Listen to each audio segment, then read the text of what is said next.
Je m'appelle Armel Mwendou, plus connu sous le nom de Mouembine Grand Calais. Je suis un acteur politique depuis les années 90, après la conférence nationale, où j'ai milité dans le Rassemblement national de Bicheron, aux côtés du professeur Pierre-André Kombela et le père Paul Mbabessoul. Et depuis lors, j'ai participé à toutes les élections, comme activement à toutes les élections. Et jusqu'en 2016, où j'ai soutenu activement le président Jean Pingo. J'ai été dans le directoire de la campagne en 2016, dans le département de la Duni, qui faisait la campagne du président Jean Ping. Et après le coup d'état militario-électoro-constitutionnel du système Bongo-PDG, le président de la République depuis Paris a lancé ce qu'on appelle la résistance. Et moi, étant que secrétaire général d'un mouvement qui avait été créé en 2016 par le président Enrique Mamboundou, qui s'appelle La Voix du Peuple, étant que secrétaire général, nous avions voulu matérialiser cette résistance. Donc, chaque samedi, nous organisons ce qu'on appelle les samedis de la résistance. Après le 31 août, à partir de septembre, jusqu'en 2017, c'est La Voix du Peuple, donc le mouvement dont je suis le secrétaire général, qui organisait les samedis de la résistance au QG du président Ping. Les mouvements de la résistance, c'est que chaque samedi, on se retrouvait en jaune au QG du président Ping et on entretenait le peuple des sujets de l'actualité, qu'est-ce qu'il fallait faire pour reprendre le pouvoir qui avait été volé au peuple. Depuis le 31 août, parce que je vote, j'avais fait la campagne à Moabi, et le 31 août, en rentrant, je suis déjà arrêté dans la nuit à Lambaréné. Après, à Lambaréné, le soir, au 31 août, je suis arrêté, accompagné d'un sénateur appelé Jean-Blaise Koumbanzati. Nous sommes arrêtés, déshabillés, on se retrouvait en cellule, nus comme des vers de terre. Le procureur est venu nous faire libérer le matin. Et quand je suis remonté à Libreville, j'ai poursuivi la résistance. C'est suite à ça que le système qui voulait par tous les moyens se maintenir au pouvoir, il voulait conserver le pouvoir, donc il fallait traquer toutes les poches de résistance qui étaient autour de Jean Ping. Comme nous savons, dans notre pays, ils filent les gens chaque jour, ils mettent des éléments qui filent les opposants. Non seulement on est sur écoute, on nous file, et puis un jour, le 22 décembre 2018, un samedi, le 22 décembre 2018, non, le 22 décembre 2017, un samedi 22 décembre 2017, le mouvement appelé La Voix du Peuple devait organiser un meeting à Wenchi. Et nous sommes retrouvés, le directoire du mouvement devait avoir une réunion en Zayon. Nous sommes retrouvés en Zayon, nous avions organisé une réunion. En rentrant aux environs des 19 heures par là, j'avais le président Enrique Mamboundou, le président du mouvement, dans la voiture, et la trésorière.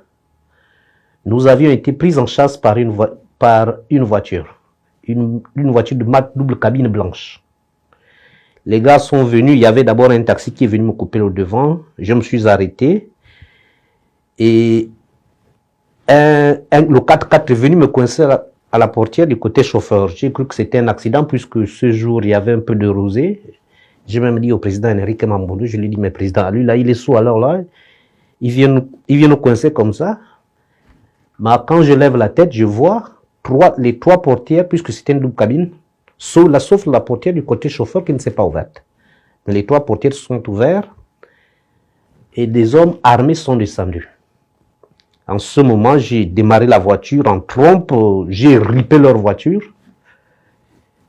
Ils m'ont poursuivi, ils m'ont suivi jusqu'au fin goudron. Arrivé au fin goudron, j'ai pu les semer dans l'embouteillage. Il y a un gars qui est venu, qui est descendu de leur voiture. que j'ai pu identifier aujourd'hui, quand ils m'ont kidnappé, il s'appelle Emoro. C'est un gars, un militaire. Donc il est venu s'accrocher à ma portière en disant arrêtez-vous, arrêtez-vous. Il a sorti une arme. Je lui ai posé la question, mais qui êtes-vous? Vous voulez quoi? Il n'a pas répondu. Et il s'est accroché à la portière et en criant au secours, il s'est fait passer pour une victime. Bon, moi j'ai accéléré, quand j'ai freiné, il est tombé et je suis allé garer la voiture dans le parking d'un ami. 11 jours plus tard, donc le 2 janvier 2018, parce que ça se passe le 22 décembre 2017, le 2 janvier 2018, presque à la même heure, en rentrant chez moi,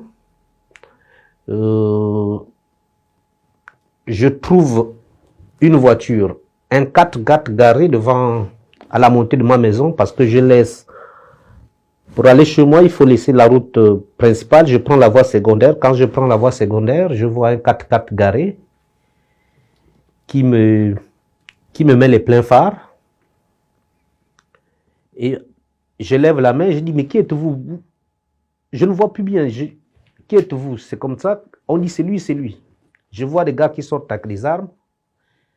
À un moment, j'ai compris que si je fonçais sur eux en allant chez moi, je devais mettre ma famille en insécurité. Je préférais rebrousser chemin, j'ai mis la marche arrière et ils ont commencé par ouvrir le feu. Ils m'ont poursuivi jusqu'au niveau du pont Numba où ils m'ont percuté par l'arrière. J'ai traversé la voie express, je suis allé de l'autre côté, ils ont traversé, puis ils avaient un 4x4, ils ont traversé la même voie. Ils ont continué à me poursuivre, je suis arrivé au niveau du carrefour, je ne sais pas si vous connaissez, à Caillé, j'ai repris la voie normale, ils m'ont encore percuté, la voiture a fait un cercle complet, j'ai roulé, j'ai encore remis la voiture dans le bon sens. Jusqu'au niveau où nous sommes arrivés à Yaï, ils m'ont encore percuté par l'arrière, et là, à ce niveau, la voiture ne pouvait plus rouler. Ils sont venus, ils m'ont arrêté, ils ont commencé par me taper, ils m'ont cagoulé et ils m'ont mis les messnotes.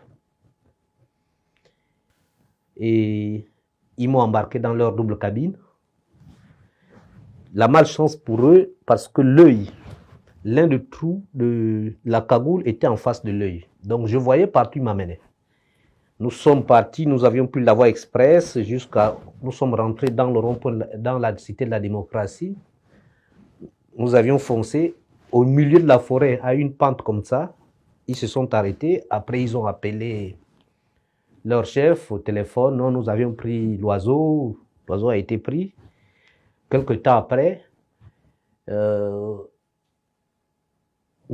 Jean-Claude Sipamio, qui est maintenant général, à l'époque directeur général du B2, est arrivé. Quelques minutes plus tard, c'est Frédéric Bongo qui est arrivé, à l'époque directeur général de renseignement. Ils sont arrivés. C'est là où ils m'ont fait descendre de la voiture. Ils m'ont amené devant Frédéric. Dès que j'ai lavé la tête, ils m'ont appuyé encore la tête. Tu veux voir quoi? Et c'est là où Frédéric a dit, le plan a changé, ça fait du bruit dehors. Amenez-lui en lieu sûr. Donc, c'est comme ça que ils m'ont embarqué dans la voiture. Ils ont d'abord voulu me mettre dans l'arrière, la malle arrière de la Logan. Mais puisque les menottes, parce qu'ils ont tenté de me menotter aussi les pieds, les menottes ne passaient pas. Les pieds étaient mes pieds sont plus gros, donc ils ont dit, on va me mettre derrière la malle arrière de la Logan. Et c'est là où Frédéric a dit, mais lui là, depuis 2 mois, vous n'arrivez pas à l'arrêter. Si vous le mettez derrière, il peut disparaître. C'est un bas pour nous. Ils ont les révélés. Et donc, ils m'ont pris maintenant, ils m'ont mis dans un Prado. Nous sommes partis. Et jusqu'à ce moment, je vois toujours là où on part. Nous avions roulé, nous sommes passés par, nous sommes sortis de la cité de démocratie, nous avions pris le boulevard. Le boulevard, nous avions pris le bord de mer. Nous sommes allés remonter jusqu'au B2.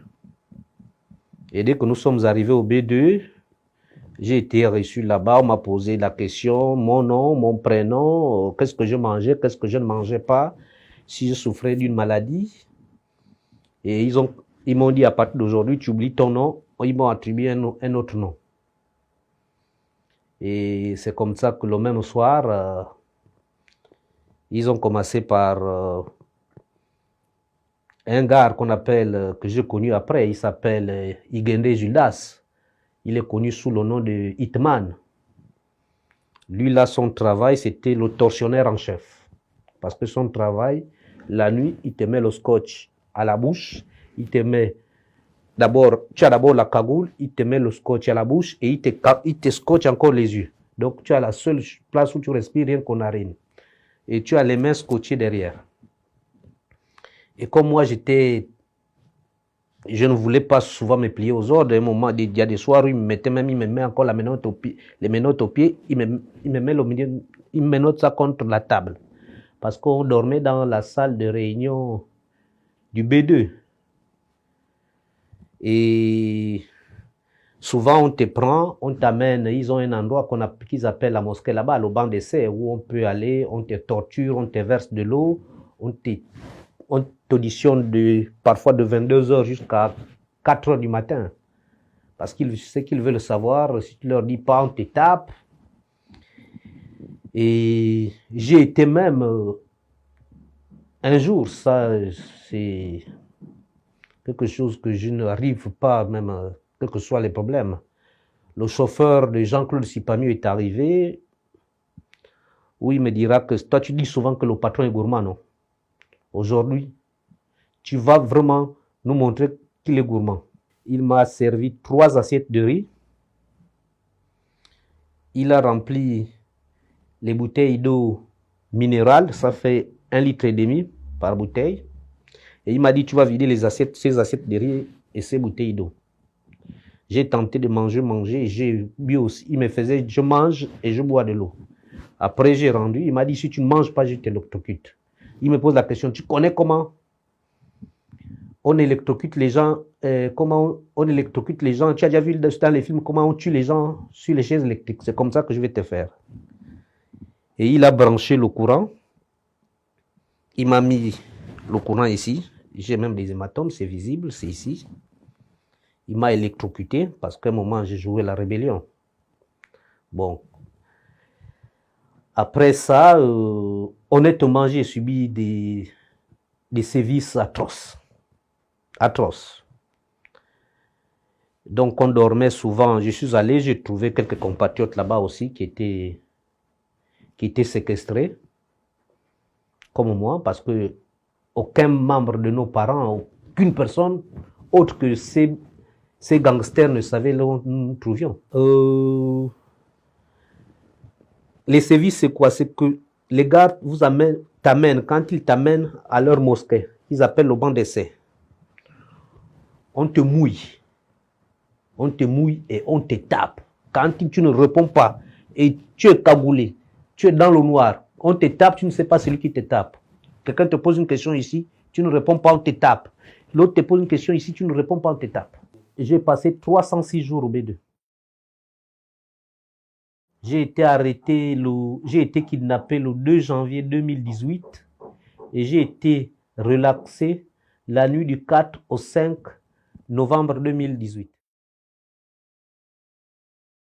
Je pourrais identifier formellement tous mes bourreaux, du plus haut gradé jusqu'au dernier. J'ai passé quand même 306 jours au B2. Tu as quelqu'un comme Igende Judas, dès qu'il a bu son vin, quand il arrive à 2h du matin, s'il te fait de faire 50 pompes, tu ne fais pas, il te tape. Tu as quelqu'un comme Emoro, qui arrive là-bas, il a bu son vin. Il vous demande de chanter, tu ne chantes pas, il te tape. Si ce sont les, comment ça s'appelle, le sport qui va vous demander de courir dans la salle, vous courez. Il y avait un chauffeur du DG, lui là je le connais seulement de visage, mais le son nom je ne l'ai jamais connu. Le chauffeur de Sipamieu, Jean-Claude Sipamieu. Mais c'est un sorcier lui là. Quand il arrivait à 2h du matin, il te dit c'est le banc d'essai, il t'amène au banc d'essai. Mais il t'amène, il te mouille, il te tape. Pour moi, j'avais déjà enlevé l'espoir de vivre. Je ne pensais même pas un jour que je devrais voir ma famille. Les gens qui viennent vous kidnapper, qui vous amènent à un endroit où vous ne connaissez pas, passer presque un an sans voir votre famille. Mais on ne craint plus pour sa vie. on demande, on implore l'Éternel de recevoir son âme. Moi, j'ai imploré l'Éternel quand je me suis retrouvé dans la cité de la démocratie, de garder ma famille et recevoir mon âme. Je peux vous rassurer, tout le système Bongo PDG était au courant de notre kidnapping et de notre séquestration. Si on était dans une république, il y a ce qu'on appelle ces échelonnés. Jean-Claude Sipamio, ça je n'ai pas besoin de tergiverser, c'était mon kidnappeur, mon ravisseur. Frédéric Bongo, je l'ai vu moi-même à la Cité de la démocratie, mais je n'ai pas besoin de chercher d'autres boucs émissaires. Donc maintenant que Frédéric Bongo vient nous dire, en principe moi ce que je veux c'est que Frédéric Bongo vienne nous dire au peuple gabonais qu'il envoie kidnapper les gens. Au nom de qui? Parce que moi ce qui me fait plus mal, c'est que ces militaires, ces agents sont payés par l'argent du contribuable. Mais ils sont au service d'une famille. Mais qui a dit à ces militaires que si les Bongos ne sont plus au pouvoir, ils ne seront plus des militaires, ils ne seront plus payés? C'est là où le bas me fait mal. Ce qui me fait mal encore, c'est qu'un militaire s'organise. Parce que quelqu'un comme Jean-Claude Sipamio, il arrive un jour au bureau, là où nous étions séquestrés. Il me dit, c'est qui Grand Calais? De façon ironique, j'ai dit c'est moi. Il me dit, tu connais telle femme? J'ai dit, telle dame? J'ai dit oui. Elle est qui pour vous? J'ai dit c'est ma soeur. Il me dit, mais elle vous cherche. Mais elle est venue me demander, c'est ma belle-sœur, c'est l'épouse de mon ami, de mon frère. Mais je lui ai dit que je ne connaissais pas là où je te trouve. Vous voyez? Jusqu'à quel niveau quelqu'un va? Et il fait ça, c'est au nom de qui? Parce que le peuple, c'est le soubassement, c'est la fondation de toutes les institutions. La justice est rendue au nom du peuple. L'armée agit au nom du peuple. Même le chef, l'exécutif, agit au nom du peuple. Maintenant, quand tu tues le peuple, tu tues ça au nom de qui? C'est pourquoi jusqu'alors, c'est là où le bas blesse. Il faudrait que Jean-Claude Sipamio vienne nous dire aux Gabonais, plus précisément à moi, qui l'a envoyé et au nom de qui et pour qui il agit.